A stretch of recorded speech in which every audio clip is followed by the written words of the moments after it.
Leto je i krilo leptira su lepršala u poljima cvetnim i nas dvoje srećni ko nikada pre.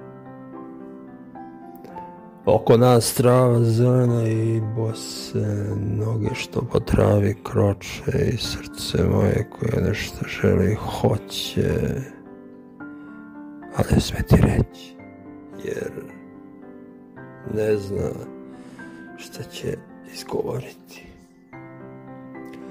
I kao da osjeća da će ukrasti ono što samo njemu pripada. Sunce vrelo visoko, a tvoje čelo i kosa kao i noga bosa što gazi kraj otkosa trave pokošene i oči moje voljene žene koju ljubim u zanosu svom.